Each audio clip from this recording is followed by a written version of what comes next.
हाँ, तो मीडियन क्या कह रहे थे? मीडियन कौन सी वैल्यू होती है किसी भी ऑब्जर्वेशन को अगर असेंडिंग या डिसेंडिंग मोड में हम लगा दें, डिसेंडिंग या असेंडिंग ऑर्डर में लगा दें ऑब्जर्वेशंस को, तो जो मिडिल मोस्ट ऑब्जर्वेशन होती है उसकी क्या, उसको क्या क्या कहा जाता है? मीडियन कहा जाता है। जो वो पढ़ते थे ना तुम, एट्थ में, नाइन्थ में, डेटा हैंडलिंग में, उसमें ना क्या होता था? डेटा जो होता था वो किस टाइप का होता था? अनग्रुप्ड होता था। मतलब सिंगल सिंगल ऑब्जर्वेशन दे रखी होती थी तो हम उसको असेंडिंग या डिसेंडिंग में अरेंज कर देते थे।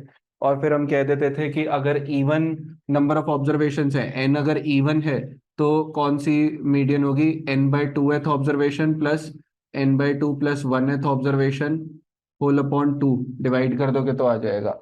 और अगर n होता था मान लो ऑड, ये तो केस हो गया किसका? इवन का।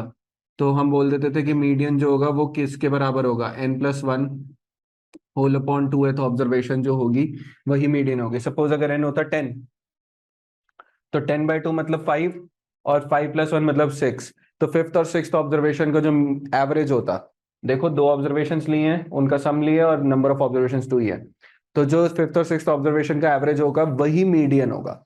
लेकिन अगर n हुआ, मान लो 8 की जगह हम 9 कर देते हैं, तो n को 9 पुट करो, 9+1, अब ऑड नंबर है इसलिए यहाँ पे ये वाले फॉर्मूला को यूज किया हमने। 9+1 हो गया 10, 10/2 मतलब fifth observation in itself is the median. चाहे असेंडिंग कर लो चाहे डिसेंडिंग कर लो, क्योंकि मिडिल है ना बाबा, मिडिल चाहे इधर से देख लो चाहे इधर से देख लो, मिडिल तो वही रहेगी। ठीक है।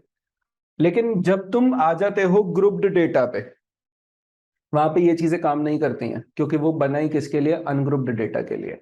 ग्रुप्ड डेटा में हमको क्या करना पड़ता है? फॉर्मूला यूज करना पड़ता है मीडियन का, और उससे पहले हमको क्यूमुलेटिव फ्रीक्वेंसीज निकालनी पड़ती हैं। तो पहले तो हम फॉर्मूले ये समझेंगे कि क्यूमुलेटिव फ्रीक्वेंसी होती क्या है। Do you know the meaning of the word cumulate?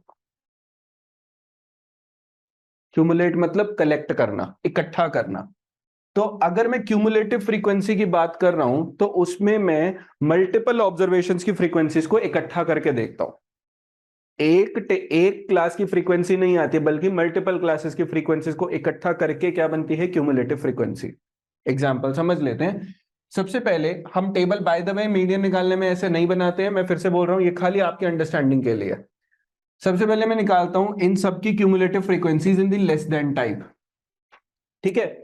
एक क्लास लिखते हैं हम, सपोज 30 से 40 लिख दो अगर मैं, तो 30 to 40, जो भी मैं ऑब्जर्वेशन इस क्लास के अंडर लूंगा, that observation will be greater than, that observation will be greater than और इक्वल टू 30। बेटा लोअर लिमिट है ना 30, तो इंक्लूड हो सकती है। तो 30 इसमें आएगी, 31 इसमें आएगी, 32 आएगी, इसमें 32.5 आएगी, 32.7 आएगी, 38.9 आएगी, बता रही सारी ऑब्जर्वेशन आएंगी। जितनी भी ऑब्जर्वेशन आप देखो, या तो वो 30 से बड़ी है, या फिर 30 से या फिर 30 के बराबर है। लेकिन 40 आएगी उसमें, 40 जैसी आया वो अगली क्लास में वो 40 से 50 वाले में काउंट होगा 40। तो जितनी ऑब्जर्वेशन हैं या तो वो 30 के बराबर हो सकती हैं या 30 से ज्यादा हो सकती हैं, लेकिन 40 से हमेशा कम रहेंगी। समझ आया? तो इसीलिए जब भी मैं लेस देन की बात करूंगा, that observation that falls in this class will always be less than 40, and it will be more than or equal to, क्या आएगा? 30। अच्छा यहां पे ना ये चेंज कर लेना, मोर देन और इक्वल टू टाइप कर दो।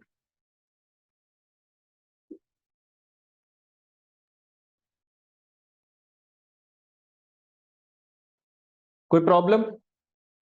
चलो, थोड़ा सा इसमें एक चीज और बता देता हूं।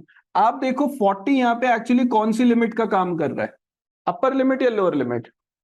यानी whatever observation you are taking in this class will always be less than the upper limit. समझ आया?